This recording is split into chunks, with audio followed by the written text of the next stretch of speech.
Assalamualaikum warahmatullahi wabarakatuh. Selamat pagi, salam, Om Swastiastu, Namo Buddhaya, salam kebajikan, Rahayu. Kepada yang terhormat Bapak Dr. Muhammad Miftah Farid SPD MPD, selaku dosen pengampu mata kuliah perencanaan pembelajaran, dan kepada teman-teman yang berbahagia. Halo semuanya, bagaimana kabarnya? Selamat datang pada video pembelajaran kami kali ini yang akan membahas materi tentang penyusunan RPP atau modul ajar di kurikulum Merdeka. Ada pepatah yang mengatakan tak kenal maka tak sayang. Maka izinkan saya selaku moderator untuk memperkenalkan anggota dari kelompok 7. Yang pertama ada Arini Kusnayain dengan NIM akhir 021. Selanjutnya ada Erlinda Nurfadilah dengan NIM akhir 022. Selanjutnya saya sendiri Latifah Nurul Hidayati dengan NIM akhir 060. Selanjutnya ada Zul Irfan Syakbani dengan NIM akhir 120. Dan yang terakhir ada Fadila Aulia Zahra dengan NIM akhir 148. Langsung saja tanpa berlama-lama, materi kita yang pertama akan dijelaskan oleh teman saya. Selamat menyaksikan. Oke teman-teman, jadi di slide pertama ini kita akan bahas tentang RPP. Nah, RPP itu adalah singkatan dari Rencana Pelaksanaan Pembelajaran. Simpelnya gini, RPP itu semacam peta jalannya seseorang guru sebelum ngajar.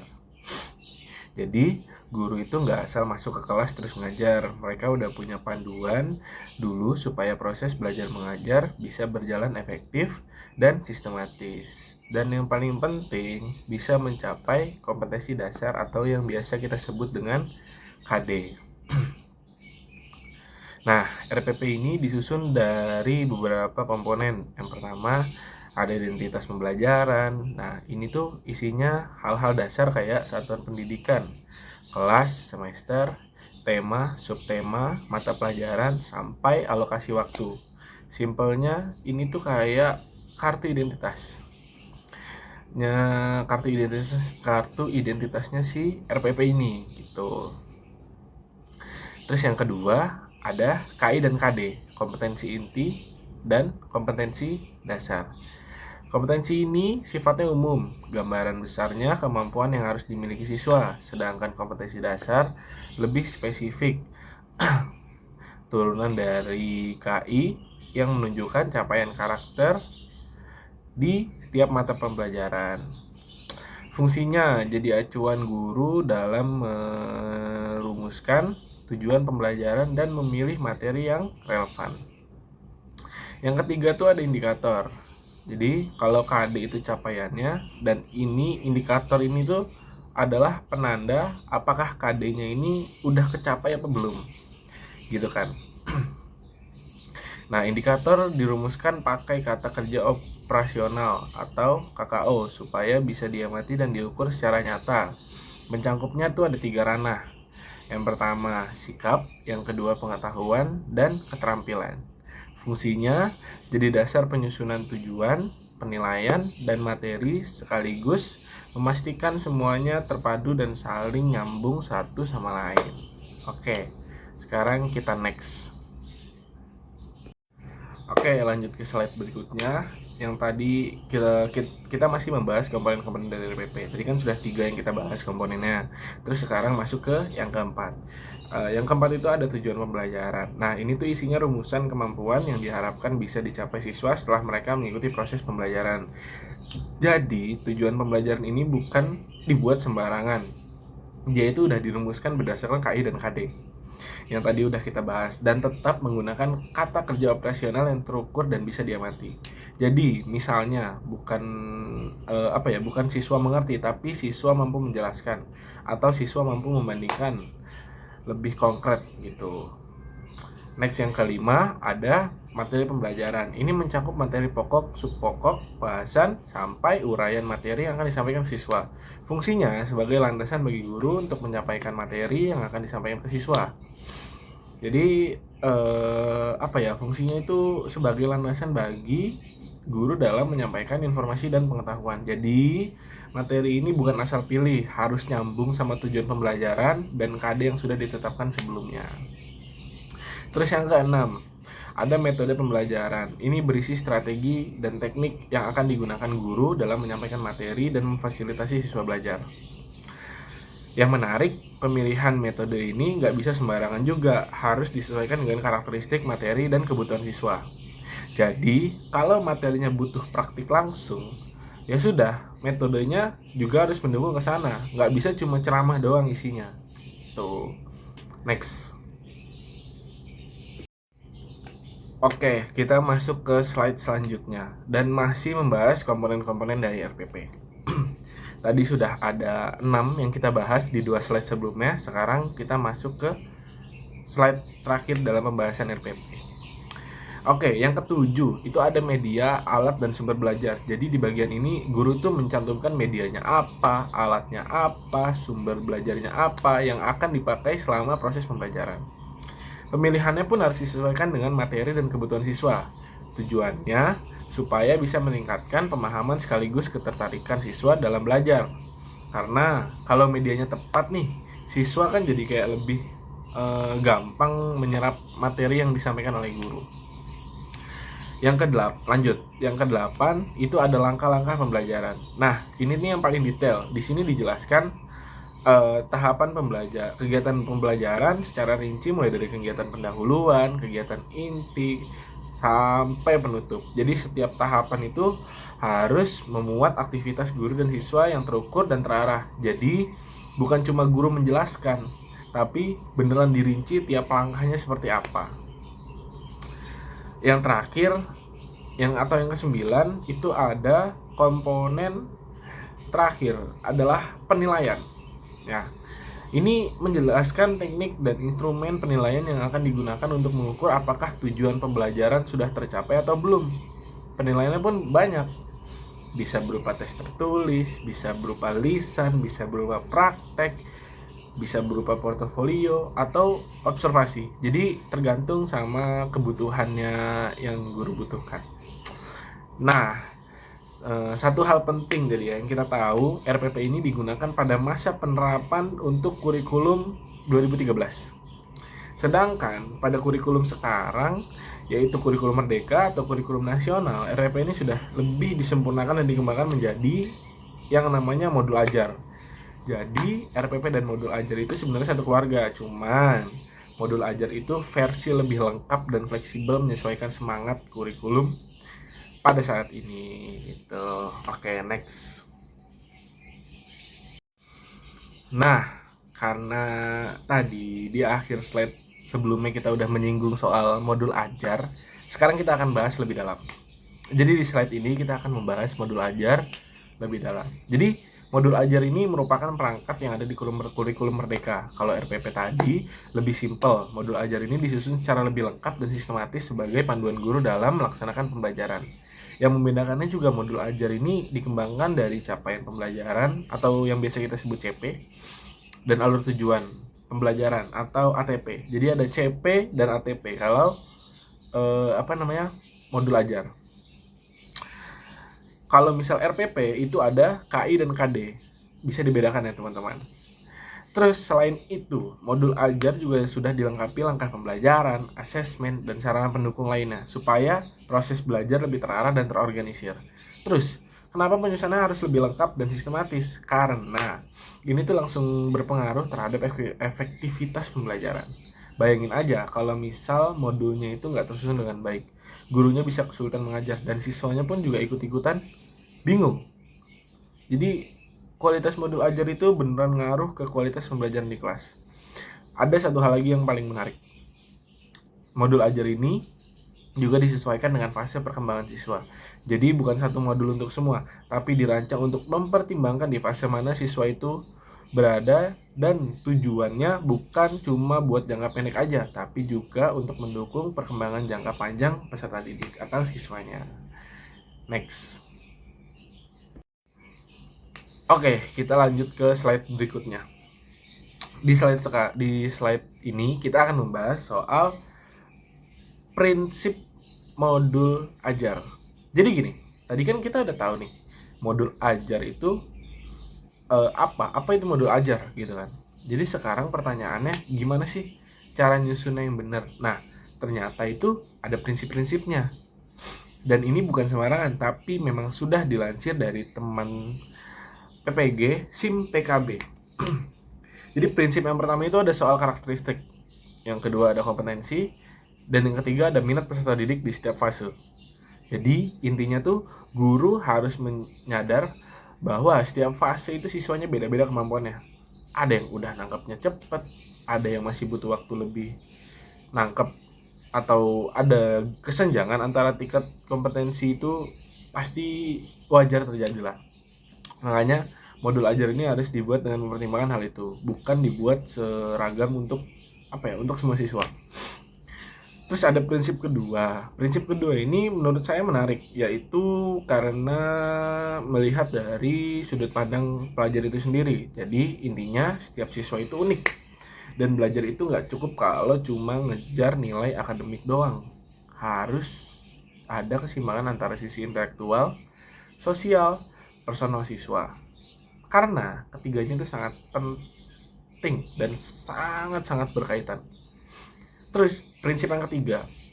Prinsip yang ketiga ini ada modul ajar harus mempertimbangkan tingkat kematangan peserta didik. Nah, kematangan ini terbentuk bukan tiba-tiba, tapi dipengaruhi oleh tahap perkembangan yang udah mereka lewati, plus pengalaman-pengalaman yang mereka alami sebelumnya. Jadi ya latar belakang tiap siswa itu lumayan ngaruh lah terhadap cara mereka untuk belajar dan menyerap materi ketika pembelajaran. Gitu. Kita next. Oke, sekarang kita masuk ke pembahasan kriteria modul ajar nih. Jadi, kalau tadi sudah kita bahas prinsipnya, sekarang kita lihat modul ajar yang baik itu harus memenuhi kriteria apa aja sih? Nah, yang pertama adalah esensial. Jadi, dalam modul ajar itu harus esensial. Artinya, pemahaman konsep dari setiap mata pelajaran itu bisa diambil bukan cuma dari satu sumber, namun bisa dari pengalaman belajar dan bahkan lintas disiplin ilmu. Jadinya itu tidak baku, lebih luas cara pandangnya. Lalu yang kedua, modul ajar itu harus menarik, bermakna, dan menantang. Nah, ini tiga kata yang kedengarannya simpel, tapi sebenarnya dalam banget maknanya.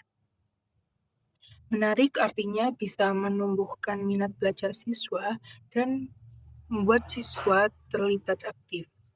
Lalu bermakna artinya modul itu harus nyambung sama pengetahuan dan pengalaman yang sudah dimiliki siswa sebelumnya. Dan menantang artinya itu levelnya pas, nggak terlalu gampang sampai siswa bosan, tapi juga nggak terlalu susah sampai mereka nyerah. Pas di tengah-tengah, supaya siswa itu tetap bisa mencapai capaian pembelajaran dengan baik. Lalu yang ketiga adalah relevan dan kontekstual. Nah, ini artinya modul ajar harus terhubung dengan pengetahuan dan pengalaman yang sudah dimiliki siswa. Dan yang paling penting itu harus sesuai dengan konteks waktu dan tempat di mana siswa itu berada. Jadi, bukan materi yang jauh dari kehidupan mereka, tetapi yang beneran dekat dan relate sama keseharian siswa tersebut. Lanjut, masih soal kriteria modul ajar. Nah, yang keempat adalah berkesinambungan. Jadi, di dalam modul ajar itu harus punya alur yang nyambung. Ada keterkaitan antara satu kegiatan pembelajaran dengan kegiatan berikutnya. Dan semuanya itu harus sesuai dengan fase belajar siswa. Jadi nggak loncat-loncat, tapi mengalir secara runtut dan logis. Lalu yang kelima adalah soal penyajian. Nah, ini bicara soal cara penulisan modulnya. Guru sebaiknya menggunakan bahasa dan visual yang sederhana, mudah dipahami, dan disajikan secara menarik. Karena percuma isinya bagus, tapi kalau cara penyajiannya bikin pusing. Siswa juga susah untuk menyerapnya. Dan yang keenam atau yang terakhir adalah kelengkapan. Sesuai namanya, Modul ajar itu harus memuat seluruh komponen yang dibutuhkan, mulai dari informasi umum, capaian dan tujuan pembelajaran, lalu detail rancangan penggunaan, sampai ke detail pertemuan. Jadi, semuanya harus ada, nggak boleh ada yang kelewat, supaya guru bisa langsung pakai modulnya tanpa harus cari-cari informasi tambahan di tempat lain. Baik, selanjutnya komponen modul ajar. Komponen modul ajar merupakan elemen-elemen penting yang disusun dengan teratur dalam sebuah modul pembelajaran. Tujuannya adalah untuk membantu guru dalam menjalankan proses belajar mengajar dengan jelas dan sesuai dengan sasaran pembelajaran dalam kurikulum Merdeka. Nah, untuk komponen-komponen itu berfungsi sebagai panduan supaya proses belajar menjadi efektif, teratur, dan sesuai dengan kebutuhan para peserta didik. Untuk komponen modul ajar terdiri dari informasi umum, komponen inti, dan lampiran. Untuk informasi umum yaitu berisi identitas sekolah, kompetensi awal, profil pelajar Pancasila, target peserta didik, dan model pembelajaran yang digunakan. Lalu untuk komponen inti terdiri dari tujuan pembelajaran, pemahaman bermakna, pertanyaan pemantik, persiapan pembelajaran, asesmen, pengayaan, dan remedial, lalu ada refleksi peserta didik dan guru. Dan untuk yang lampiran yaitu berisi LKPD, lalu bahan bacaan guru dan peserta didik, glosarium, dan daftar pustaka. Nah, untuk pembahasan lebih lanjutnya adalah berikut ini. Pada informasi umum, ada yang pertama, identitas modul. Merupakan bagian yang pertama dari alat ajar yang mengandung data fundamental serta administratif yang berperan sebagai identifikasi agar modul dapat dengan mudah dikelola, dimengerti, dan disesuaikan dengan sifat-sifat kelas. Nah, yang terdiri atas ada nama, penyusun modul, institusi atau sekolah, tahun penyusunan modul, jenjang sekolah yaitu ada jenjang SD, SMP atau SMA atau SMK, lalu kelas atau fase misal kelas 11 fase F, dan mata pelajaran serta alokasi waktu. Kemudian yang kedua yaitu kompetensi awal, merupakan pemahaman atau keahlian yang harus dimiliki oleh siswa sebelum mereka belajar tentang topik baru. Fungsinya yaitu untuk mengukur kesiapan belajar siswa, mencegah hambatan belajar, membantu dalam menyesuaikan metode. Yang ketiga yaitu profil belajar Pancasila. Tujuan dari visi pendidikan karakter dalam kurikulum Merdeka adalah untuk menghasilkan siswa yang bisa bersaing di tingkat internasional dan sesuai dengan nilai-nilai luhur Pancasila. Nah, terdapat 6 dimensi profil pelajar Pancasila yang terdiri atas beriman, bertakwa kepada Tuhan Yang Maha Esa, dan berakhlak mulia. Lalu yang kedua ada berkebinekaan global, yang ketiga ada gotong royong, yang keempat mandiri, yang kelima bernalar kritis, dan keenam kreatif. Setiap modul ajar memuat satu atau beberapa unsur dimensi profil belajar Pancasila yang telah ditetapkan. Selanjutnya, sarana dan prasarana. Sarana dan prasarana merupakan fasilitas dan bahan yang dibutuhkan untuk menunjang proses pembelajaran. Sarana mencakup seluruh peralatan atau instrumen yang dimanfaatkan dan berfungsi dalam kegiatan pembelajaran, sedangkan prasarana adalah fasilitas yang memberikan dukungan terhadap proses belajar dengan cara yang lebih tidak langsung. Kemudian yang kelima adalah model pembelajaran, merupakan sebuah struktur atau metode yang digunakan oleh pengajar sebagai panduan dalam mengatur dan melaksanakan kegiatan belajar sehingga hasil pembelajaran dapat tercapai. Nah, model pembelajaran ini menguraikan urutan, metode, teknik, dan strategi yang diterapkan dalam proses pengajaran agar peserta didik dapat memahaminya. Nah, untuk contohnya, yaitu ada problem based learning, cooperative learning, dan pembelajaran inquiry, dan lain-lain. Lalu yang keenam yaitu target peserta didik. Itu merupakan komponen yang menggambarkan karakteristik, bakat, dan keperluan spesifik siswa. Nah, untuk tujuannya yaitu agar materi serta metode pengajaran yang dipersiapkan oleh pengajar dapat disampaikan secara efektif. Nah, mengacu pada pedoman kurikulum merdeka, peserta didik dikelompokkan dalam 3 kategori utama. Yang pertama yaitu peserta didik reguler atau tipikal, yaitu siswa biasa yang tidak mengalami hambatan dalam memahami pelajaran. Lalu yang kedua ada peserta didik dengan kesulitan belajar, yaitu siswa yang menghadapi rintangan seperti metode belajar yang terbatas, lalu kesulitan dalam mempertahankan konsentrasi, atau merasa kurang percaya diri saat mempelajari sesuatu yang baru. Lalu yang ketiga yaitu ada peserta didik dengan pencapaian tinggi.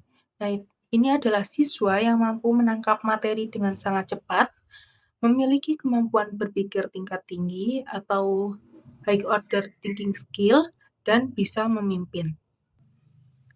Selanjutnya akan dijelaskan oleh rekan saya. Lalu berikutnya adalah komponen inti. Yang pertama ada tujuan pembelajaran. Tujuan pembelajaran adalah sasaran yang ingin dicapai dalam proses belajar mengajar. Tujuan ini menggambarkan kemampuan atau perubahan perilaku yang diharapkan dimiliki peserta didik setelah mengikuti pembelajaran. Tujuan pembelajaran menjadi dasar bagi guru dalam menentukan materi, metode, dan penilaian yang akan digunakan. Dalam modul ajar kurikulum merdeka, tujuan pembelajaran disusun berdasarkan capaian belajar atau CP, dan ATP, alur tujuan pembelajaran, serta fokus pada kompetensi yang harus dimiliki siswa. Baik, selanjutnya ada capaian pembelajaran. Pada materi ini kita membahas tentang capaian pembelajaran atau CP. CP adalah kemampuan yang harus dicapai peserta didik pada akhir setiap fase pembelajaran setelah memahami CR guru, kemudian menyusun tugas pembelajaran atau TP. TP dibuat agar proses belajar lebih jelas dan terarah sesuai dengan tujuan yang ingin dicapai. Tujuan pembelajaran disusun berdasarkan poin-poin penting yang ada dalam CP. Tujuan ini dirancang supaya dapat dicapai peserta didik dalam satu atau beberapa kali pertemuan belajar. Dalam penyusunan TP terdapat 2 hal penting, yaitu kompetensi dan lingkungan materi. Kompetensi merupakan kemampuan yang harus dimiliki peserta didik, sedangkan lingkup materi adalah isi atau materi utama yang dipelajari. Dengan adanya CP dan TP, proses pembelajaran menjadi lebih teratur dan membantu peserta didik mencapai tujuan belajar dengan baik. Pada slide ini dijelaskan tentang alur tujuan pembelajaran atau ATP. ATP adalah rangkaian tujuan pembelajaran yang disusun secara sistematis dan teratur agar peserta didik dapat mencapai capaian pembelajaran atau CP. Setelah tujuan pembelajaran atau TP dirumuskan, langkah berikutnya yaitu menyusun ATP sebagai panduan dalam proses pembelajaran. Di dalam penyusunan ATP terdapat beberapa prinsip yang perlu diperhatikan. Pertama, tujuan pembelajaran dibuat secara umum dan bukan hanya tujuan pembelajaran harian. Kedua, alur tujuan pembelajaran harus disusun secara lengkap dalam satu fase pembelajaran. Ketiga, penyusunan ATP sebaiknya dilakukan secara kolaboratif antar guru agar pembelajaran lebih terarah dan sesuai kebutuhan peserta didik. Pada slide ini dijelaskan bahwa alur tujuan pembelajaran dikembangkan sesuai karakteristik dan kompetensi yang ada pada setiap mata pelajaran. Karena itu, ATP sebaiknya dikembangkan oleh orang yang memahami mata pelajaran tersebut, termasuk guru yang ahli di bidangnya. Kemudian, penyusunan alur tujuan pembelajaran tidak perlu lintas fase kecuali untuk pendidikan khusus.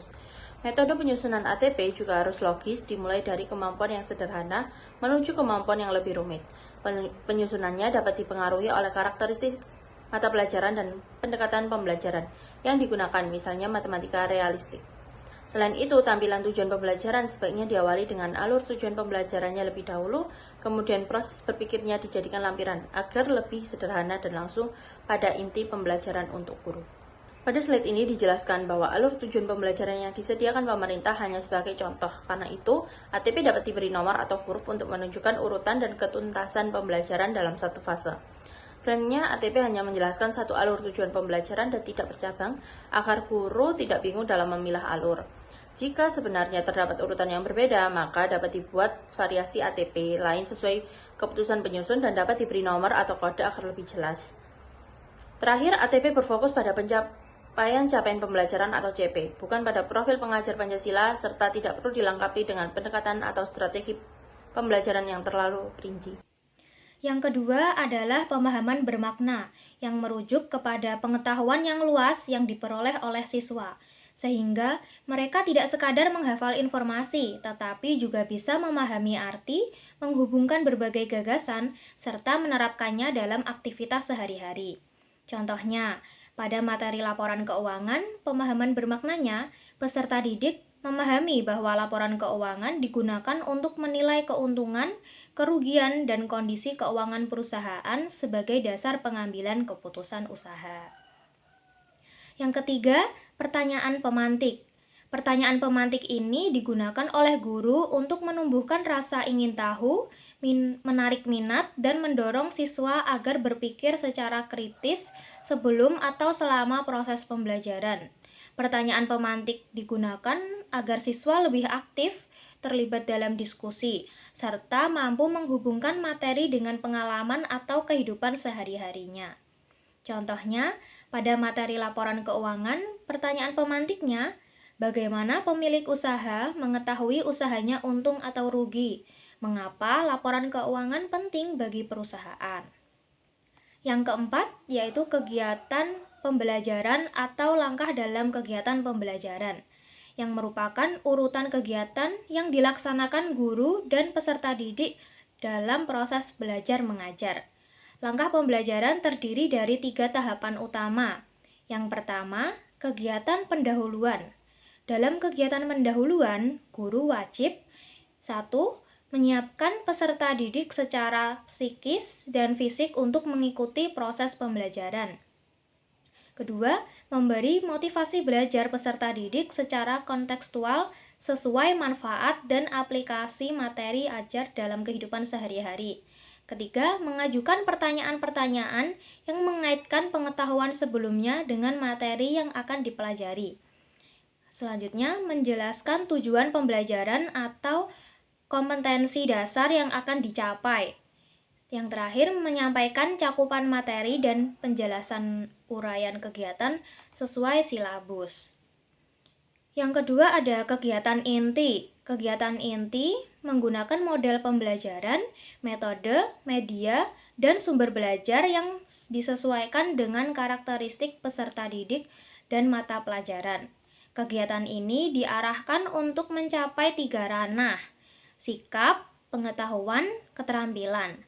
Sikap merupakan proses afeksi mulai dari menerima, menjalankan, menghargai, menghayati, hingga mengamalkan.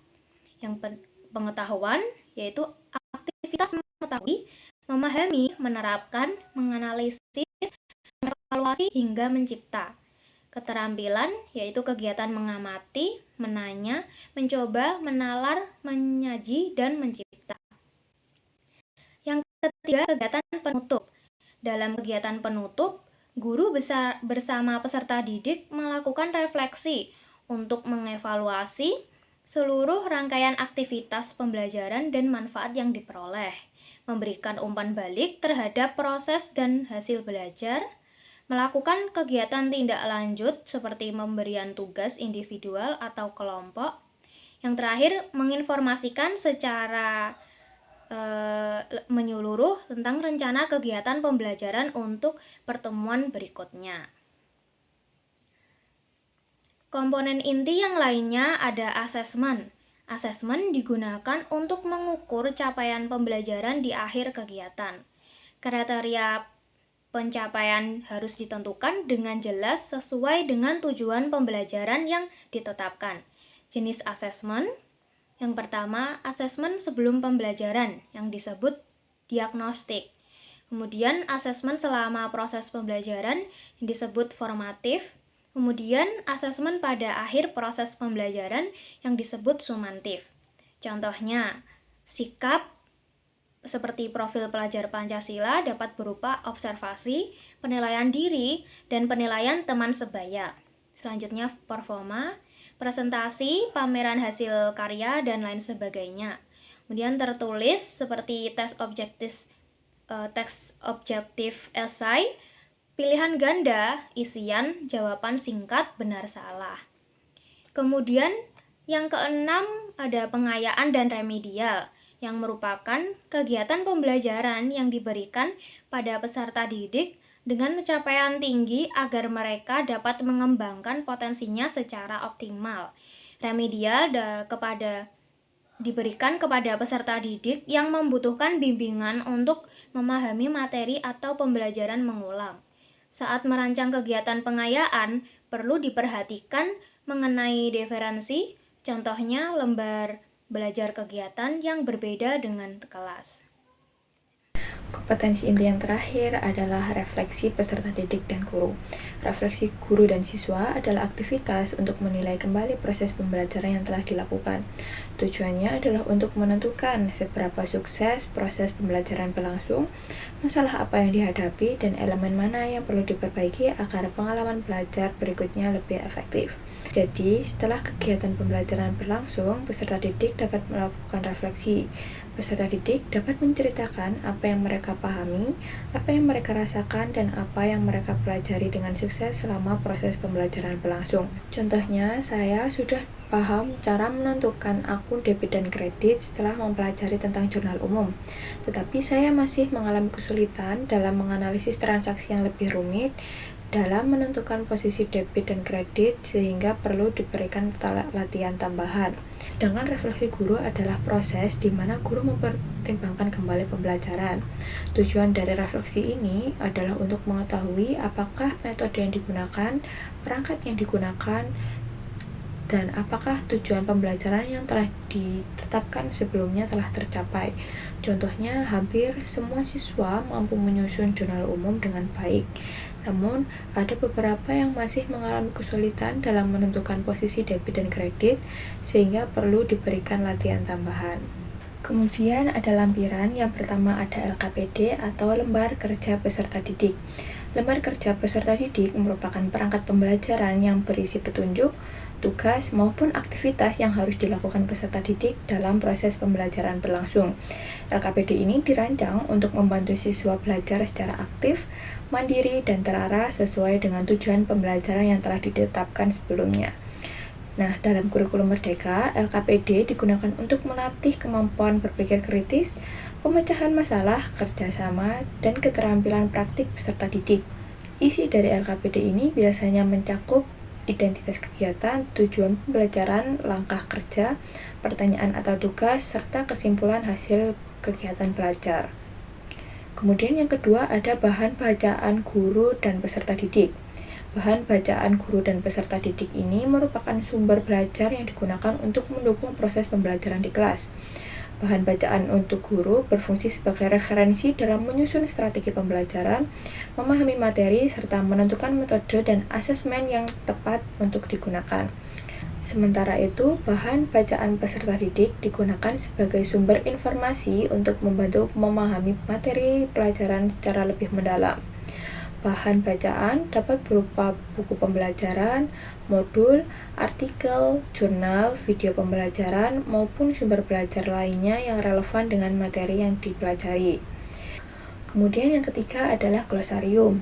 Glosarium adalah bagian dalam modul terbuka yang memuat kumpulan istilah penting beserta penjelasannya. Nah, glosarium ini disusun untuk membantu peserta didik memahami kata-kata atau istilah khusus yang digunakan dalam materi pembelajaran, terutama istilah-istilah yang bersifat teknis atau asing. Nah, dengan adanya glosarium, peserta didik dapat lebih mudah memahami isi materi tanpa mengalami kesulitan dalam memahami istilah-istilah tertentu. Glosarium ini biasanya disusun secara singkat, jelas, dan berurutan sesuai dengan abjad agar mudah digunakan. Nah, yang keempat atau yang terakhir adalah daftar pustaka. Seperti yang teman-teman sudah ketahui ya, jadi daftar pustaka ini kumpulan sumber referensi yang digunakan dalam penyusunan modul terbuka maupun kegiatan pembelajaran.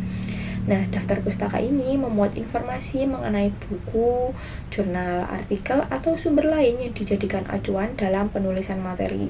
Nah, tujuan dari keberadaan daftar pustaka ini bertujuan untuk menunjukkan sumber informasi yang digunakan sehingga materi yang disusun memiliki dasar yang jelas dan dapat dipertanggungjawabkan. Selain itu, daftar pustaka juga membantu pembaca memperoleh sumber tambahan untuk mempelajari materi yang lebih luas. Nah, selanjutnya di sini kami akan membedah dua contoh RPP dari mata pelajaran yang berbeda untuk melihat bagaimana komponen-komponen penting dalam perencanaan pembelajaran disusun secara nyata di lapangan.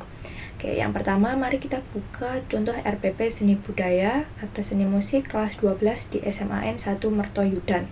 Jika kita bedah komponennya, RPP ini memuat identitas sekolah dan kelas, standar kompetensi serta kompetensi dasar yang ingin dicapai.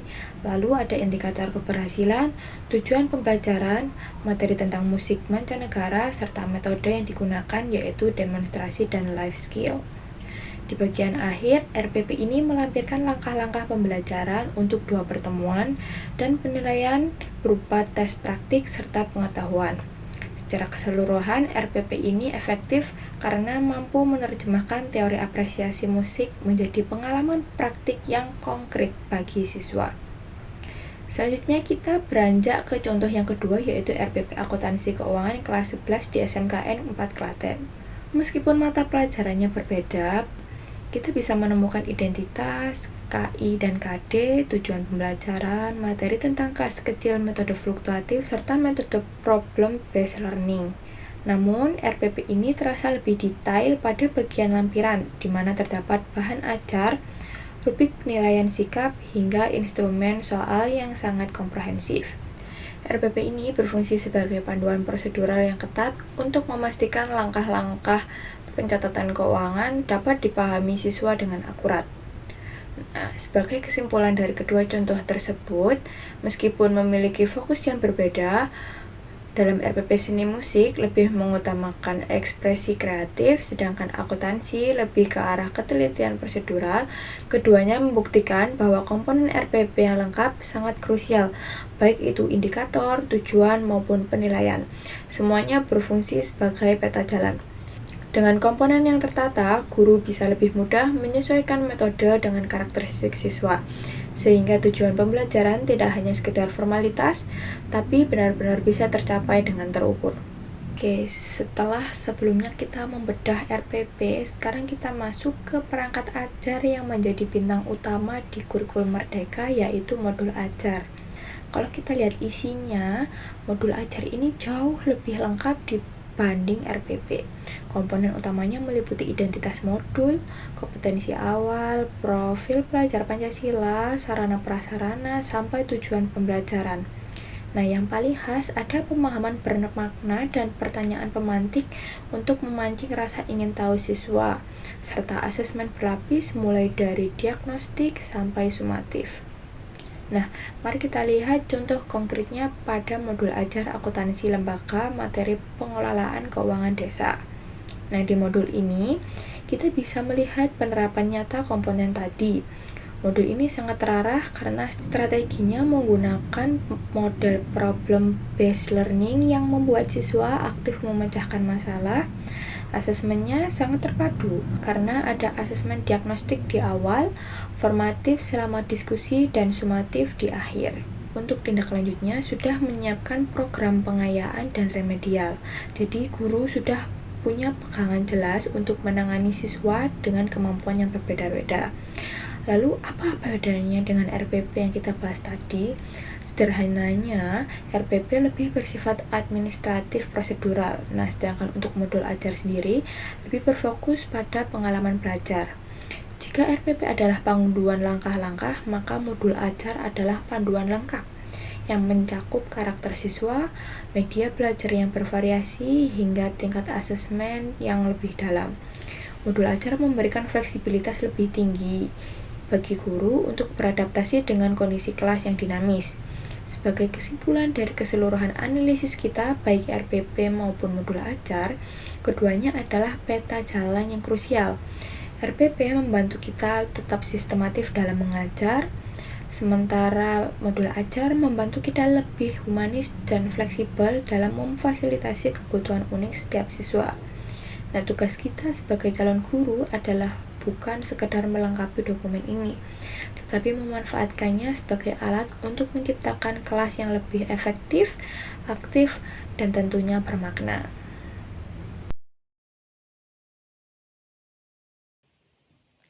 Kesimpulan pada materi kami adalah perencanaan pembelajaran memiliki peran penting dalam menciptakan proses belajar yang terarah, sistematis, dan efektif. Pada kurikulum 2013, perencanaan pembelajaran diwujudkan melalui RPP, sedangkan pada kurikulum Merdeka disempurnakan menjadi modul ajar yang lebih lengkap dan fleksibel. Modul ajar disusun berdasarkan capaian pembelajaran atau CP dan alur tujuan pembelajaran atau ATP dengan memperhatikan karakteristik, kebutuhan, serta tahap perkembangan peserta didik. Penyusunan modul ajar harus memenuhi prinsip esensial, menarik, relevan, berkesinambungan, dan lengkap agar pembelajaran lebih bermakna dan mudah dipahami siswa. Selain itu, komponen seperti tujuan pembelajaran, asesmen, kegiatan pembelajaran, hingga pengayaan dan remedial saling berkaitan dalam mendukung tercapainya kompetensi peserta didik. Dengan perencanaan pembelajaran yang baik, guru dapat melaksanakan pembelajaran secara optimal, sehingga mampu meningkatkan kualitas, proses, dan hasil belajar siswa. Cukup sekian materi menggunakan video pembelajaran yang dapat kami sampaikan. Apabila ada kekurangan maupun kesalahan, kami mohon maaf. Terima kasih sudah menyaksikan video kami. Wassalamualaikum warahmatullahi wabarakatuh. Sampai jumpa di video selanjutnya.